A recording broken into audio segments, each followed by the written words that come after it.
Hello friends, स्वागत है आपको हमारे यूट्यूब चैनल एडीएसपी सर्कल में। आज हम लोग बात करने वाले हैं क्लास 11th का हिंदी का बहुत ही महत्वपूर्ण प्रश्न। आज हम लेकर आए हैं हिंदी, जो आप लोग को एग्जाम के लिए बहुत ही महत्वपूर्ण होने वाले हैं। कुल 40 प्रश्नों को लेकर आए हैं। कुल 40 प्रश्न हम आज लेकर आए हैं। तो चलिए एक एक करके सभी प्रश्नों को अच्छे से पढ़ते हैं और अच्छे से सीखते हैं। पहले दिया हुआ है कि निम्नलिखित पद्यांश को ध्यानपूर्वक पढ़कर प्रश्न संख्या 1 से 4 के लिए सही विकल्प का चयन करें। यहाँ पे बोल रहा है कि ये जो पद्यांश है इसको अच्छा से पढ़ना है और इससे संबंधित 4 सवाल दिया हुआ है, उसका अच्छा से विकल्प का चयन करना है। तो चलिए हम लोग पद्यांश को पढ़ते हैं। फिर से नहीं आता समय जो एक बार चला गया, जब मैं कहूँ बाधा रहित कब कौन काम हुआ भला, बहती नदी सूखे अगर उस पार मैं उसके चलूँ, इस सोच में बैठा पुलीन पर पार जा सकता भला। किस रीति से काम कब करना बना कर योजना, मन के लिए आशा प्रबल दृढ़, जो वही बढ़ जाएगा पाएगा उसको मिलेगा तेज बल, अनुकूलता सब और से कर्म योगी, वीर अनुपम साहसी सुख पाएगा। ये था पद्यांश। इससे जो सवाल पूछ रहा है वो है कि एक बार जाने के बाद क्या वापस लौटकर नहीं आता है। तो एक बार चले जाने के बाद समय वापस लौटकर नहीं आता है। तो इसका जो ऑप्शन नंबर 4 है वो सही है। अगला सवाल में पूछ रहा है कि बहती नदी के माध्यम से कवि क्या सिद्ध करना चाहता है। तो ये जो बहती नदी के माध्यम से कवि है वो यही सिद्ध कर रहा है कि बाधाओं से युक्त जीवन, ये जो बाधा है उसी से युक्त जीवन है, तो इस सबको टालते हुए आगे बढ़ता रहना चाहिए। अगला है कि जीवन में किस प्रकार के लोग प्रगति करते हैं। तो जीवन में जो प्रगति करते हैं वो योजना बनाकर कार्य करने वाले होते हैं और आशा का प्रबल भाव रखने वाले होते हैं। तो उपरोक्त दोनों इसका सही हो जाएगा। अगला है कि दृढ़ निश्चयी वीर को क्या लाभ प्राप्त होते हैं। तो ये जो दृढ़ निश्चयी वीर लोग होते हैं उन्हें सफलता प्राप्त करता है, वो सफलता भी प्राप्त करता है, सभी प्रकार के सुखों का उपयोग करता है, फिर जीवन में निरंतर आगे भी बढ़ता है। तो उपरोक्त सभी इसका सही हो जाएगा।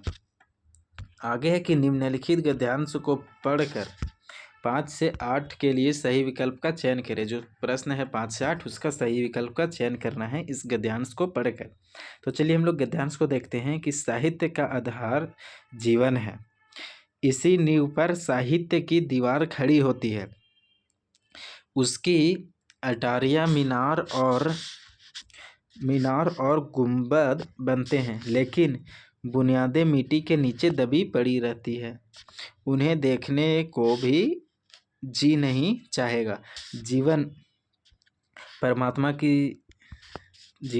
परमात्मा की सृष्टि है, इसलिए अनंत है, अबोध है, अगमय है। साहित्य मनुष्य की सृष्टि है, इसलिए सुबोध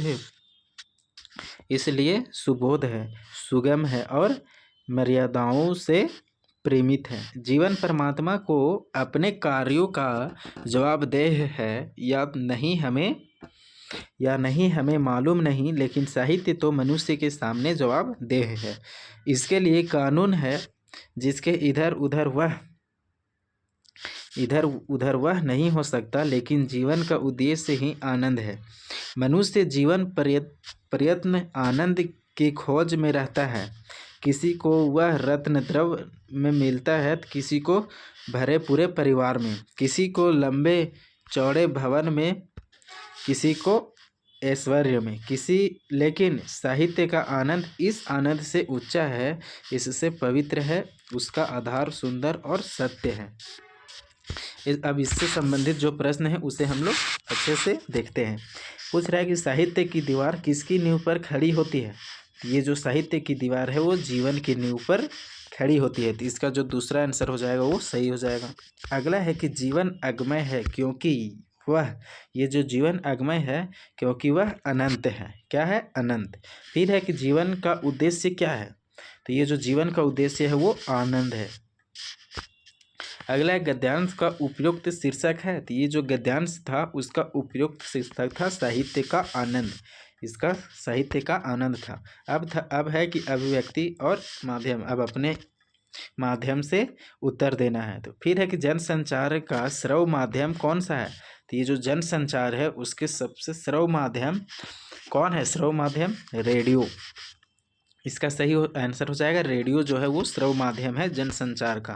फिर है कि सूचनाओं के संकलन कर संपादन तक पहुंचाने की जिम्मेवारी किसकी होती है? तो ये जो सूचना है उसे संकलन करके और संपादक तक पहुंचाना किसका जिम्मेवारी हो जाता है? तो वो पत्रकार का हो जाता है।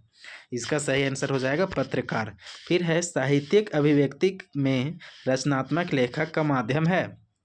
तो ये जो साहित्यिक अभिव्यक्ति है उसके रचनात्मक लेखक का माध्यम हो जाता है भाषा। ऑप्शन नंबर ए भाषा। अगला है कि नाटक विद्या है। ये जो नाटक विद्या है वो क्या है? तो ये जो नाटक विद्या हो जाएगा वो दृश्य श्रव्य हो जाएगा। दृश्य श्रव्य, ये आपका सही हो जाएगा। अगला है कि आमतौर पर कार्यालयी पत्र को क्या कहते हैं? तो ये जो आमतौर पर कार्यालयी पत्र होते हैं उसे औपचारिक पत्र के नाम से जानते हैं। तो उसे औपचारिक पत्र कहते हैं। वर्तमान समय में जनता तक पहुंचने वाली समाचार पत्र से प्राप्त होते हैं। तो ये जो वर्तमान समय में जनता तक पहुंचने वाली समाचार पत्र है वो समाचार समितियों द्वारा, ये भी इंटरनेट द्वारा भी, और प्रेस विज्ञप्तियों द्वारा, यानी कि इनमें से सभी के द्वारा हो जाएगा। वर्तमान समय में जो जनता तक समाचार पहुंचती है वो इन सभी के द्वारा पहुंचती है। अगला है कि फीचर लेख में कितने आयाम होते हैं? तो ये जो फीचर लेख हैं उसमें 3 आयाम होते हैं। ठीक है। उसके बाद है नोटिस का हिंदी रूप है। ये जो नोटिस है इसका हिंदी रूप क्या है? तो नोटिस का हिंदी रूप हो जाएगा सूचना। ठीक है। अगला सवाल है कि पत्रकार किसकी अभिव्यक्ति का सरल तरीका है? ये जो पत्रकार है वो किस अभिव्यक्ति का सरल है? विचारों का। आपका जो दूसरा है वो इसका आंसर सही हो जाएगा विचारों का। फिर है कि वह हिंदी जिसका प्रयोग दैनिक व्यवहार, वाणिज्य, पत्रचार, प्रशासन, व्यापार, चिकित्सा, योग, संगीत, विज्ञान, प्रौद्योगिकी आदि क्षेत्रों में होता है उसे क्या कहते हैं? तो उस हिंदी का नाम बताइए जो इन सभी क्षेत्रों में प्रयोग किए जाते हैं। तो वो हो जाएगा कार्यालयी हिंदी। उसे कहते हैं कार्यालयी हिंदी। फिर आगे आया है कि निम्नलिखित पद्यांश को ध्यानपूर्वक पढ़कर 19 से 22 के लिए प्रश्नों का सही विकल्प चुनें।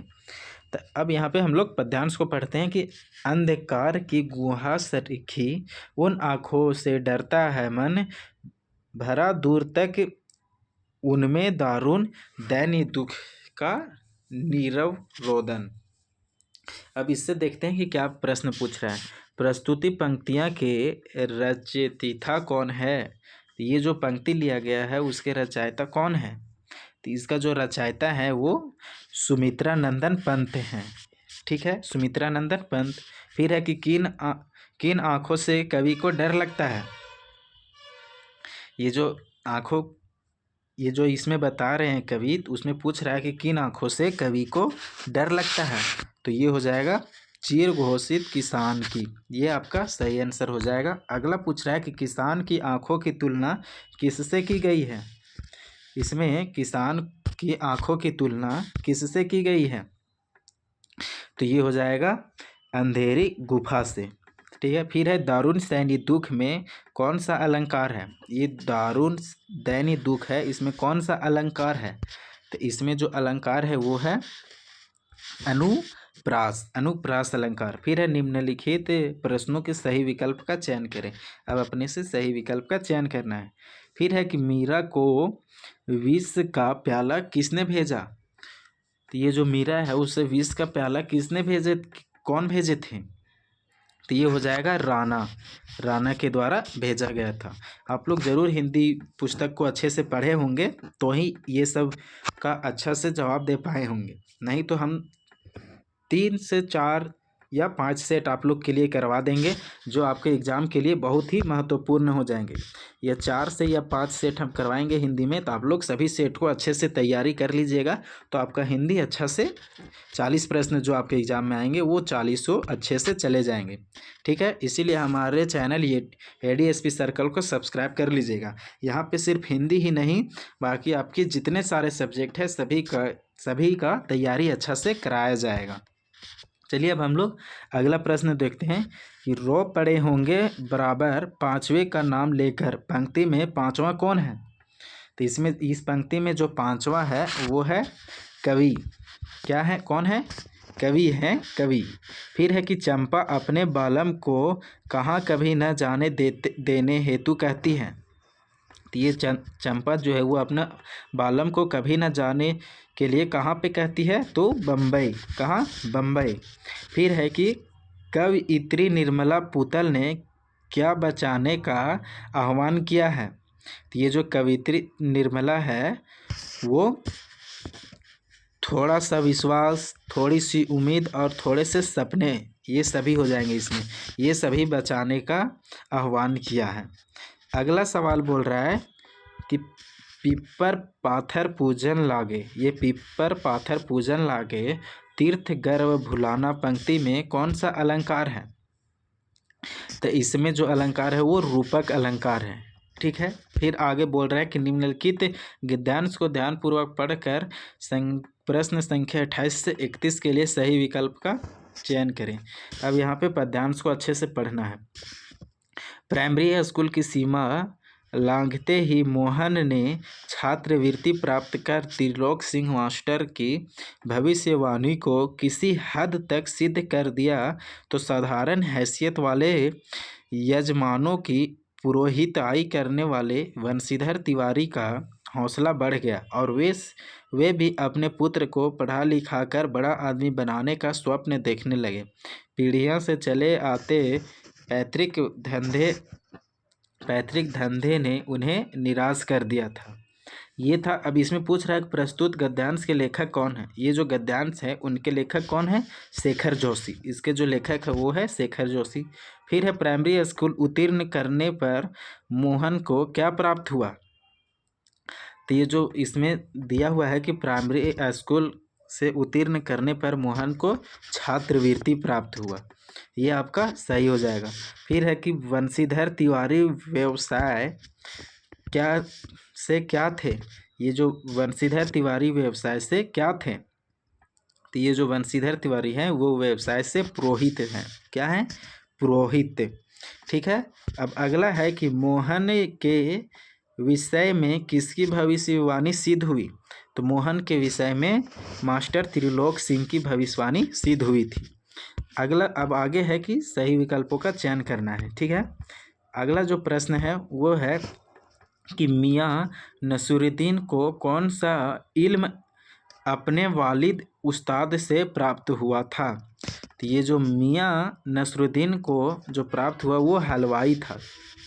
हलवाई इसका सही हो जाएगा। अगला है कि नादिर शाह ने दिल्ली में कत्ले आम के समय किसके अनुरोध पर कत्ले आम रोक दिया था? ये जो नादिर शाह था वो दिल्ली में कत्ले आम के समय किसके अनुरोध में कत्ले आम रोक दिया था? तो वो हो जाएगा शाहजहाँ के समय में, शाहजहाँ। फिर है कि मोहन के पैर अनायास किस टोले की ओर मुड़ गई? ये जो मोहन के पैर थे वो अनायास के समय चित्रकार की ओर मुड़ गई थी। ठीक है, फिर है कि किस पाठ में भारतीय शासन तंत्र पर उनकी कमजोरियां पर चोट किया जाता है?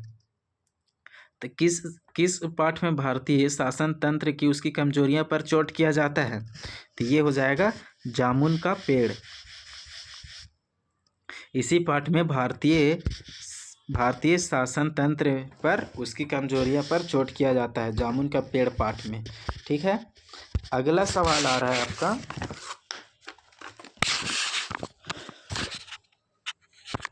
कि सैयद हैदर रजा के अनुसार चित्रकला क्या है? तो ये जो सैयद हैदर रजा है उसके अनुसार जो चित्रकला है वो आत्मा की पुकार है।